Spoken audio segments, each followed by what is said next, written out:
তো ভাই যতগুলো বছর পেরিয়ে যাচ্ছে রেডমি নোট সিরিজের হাইপ ততটাই কমে যাচ্ছে। আগে তো এই নোট সিরিজেরই ক্রেজ আলাদাই লেভেলে ছিল। আর আমি যদি নিজের কথাই বলি তাহলে আমার লাইফের ফার্স্ট ফোনই ছিল রেডমি নোট সিরিজেরই একটা ফোন, রেডমি নোট 7 প্রো। সেই সময় এই ফোনটার চাহিদা যে কি লেভেলে ছিল তোমরা হয়তো তা সবাই জানো। আর প্রতিটা গেমার তো বাজেটের মধ্যে এই ফোনটাই নিতে চাইতো। আর এই ফোনটা সেই সময়কার হিসেবে এত সুন্দর বানানো হয়েছিল যে এখনো পর্যন্ত আমার কাছে ওয়ার্কিং কন্ডিশনে রয়েছে। কিন্তু আগের কথা বাদ দিয়ে যদি এখনের কথা বলি তাহলে কম্পিটিশনের এই বাজারে রেডমিকে প্রচুর পরিমাণে স্ট্রাগল করতে হচ্ছে। যাই হোক, এসব বাদ দিয়ে আজ আমরা কথা বলবো রেডমির লঞ্চ হওয়া নতুন নোট সিরিজের phone Redmi note 15 pro plus নিয়ে। দেখবো এর মধ্যে কি কি ভালো বা খারাপ ফিচার্স দেওয়া হয়েছে, আর এতে গেমিং কেমন করা যাবে, প্রাইস কি হতে চলেছে, আর আমাদের ইন্ডিয়াতে কবে লঞ্চ হতে পারে সেটাও আমরা জানবো। আর এই ভিডিওটির শেষে ফোনটার ব্যাপারে সবকিছু পর্যালোচনা করে আমি নিজের ওপিনিয়ন দেবো যে রেডমি নোট সিরিজ কি এখনো ডমিনেট করতে পারে নাকি সত্যিই ডাউনফলের শিকার। তো চলো আর কথা না বাড়িয়ে ভিডিওটা শুরু করা যাক।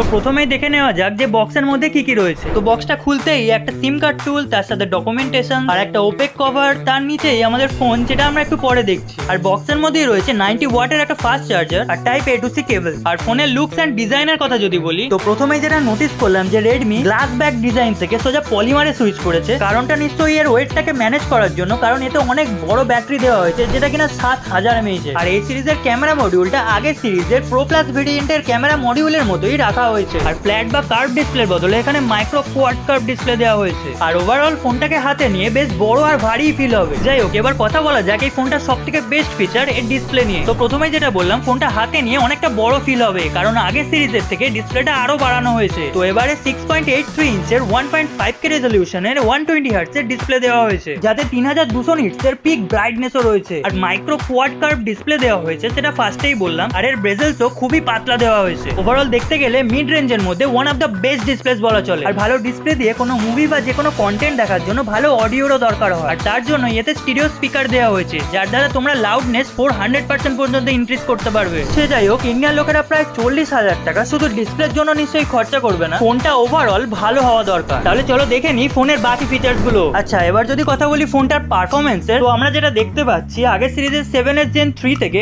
এই সিরিজে 7S Gen 4 এ আপগ্রেড করা হয়েছে, যেটা কিনা একটা ফালতু আপগ্রেডেশন বলা চলে। কারণ এই বাজেটেই আমরা 8S Gen 3 পেয়ে যাচ্ছি IQ 10R এর মধ্যে, যার কিনা আন্তত স্কোর 15 লাখেরও বেশি। আর এই বাজেটেই স্ন্যাপড্রাগন 8S Gen 4 ও পেয়ে যাচ্ছি পোকো F7 এর মধ্যে, যার কিনা আন্তত স্কোর 21 লাখেরও বেশি। তাহলে পারফরমেন্সের ডিফারেন্সটা এখানে পুরোপুরি ক্লিয়ার। যেখানে নোট 15 প্রো প্লাস এর আন্তত স্কোর 8 লাখের দরজায় সীমাবদ্ধ, সেখানে তার কম্পিটিটররা তার থেকে 2 থেকে 3 গুণ এগিয়ে রয়েছে। আর ক্যামেরার কথা যদি বলি তাহলে আগের মধ্যেই ক্যামেরা সেটআপ রয়েছে। রিয়ারে 50+50+8 মেগাপিক্সেলের ট্রিপল ক্যামেরা সেটআপ রয়েছে, আর 32 মেগাপিক্সেলের সেলফি ক্যামেরা রয়েছে। আর তুমি চাইলে আন্ডার ওয়াটারেও শুট করতে পারো, কেননা এতে IP68, IP69, IP69K এর রেটিং দেওয়া রয়েছে। কিন্তু ক্যামেরার দিক থেকে দেখতে গেলে এবারেও কিন্তু মেজর কিছু চেঞ্জেস করা হয়নি। এর থেকে অনেক বেটার ক্যামেরার স্মার্টফোন গুলো অলরেডি এই প্রাইস পয়েন্টে অ্যাভেলেবেল রয়েছে। তো ওভারঅল দেখতে গেলে ডিসপ্লে, IP রেটিং আর বড় ব্যাটারি বাদ দিয়ে এই ফোনটার মধ্যে এমন কিছুই নেই আকর্ষিত করার জন্য। আর যে প্রাইস পয়েন্টে এটা লঞ্চ হবে তাতে একটু ভালো প্রসেসর আর একটু ভালো ক্যামেরা আপগ্রেডেশন, স্টোরেজ টাইপে UFS 2.2 এর বদলে অ্যাটলিস্ট 3.1 এগুলো তো অবশ্যই থাকা উচিত ছিল।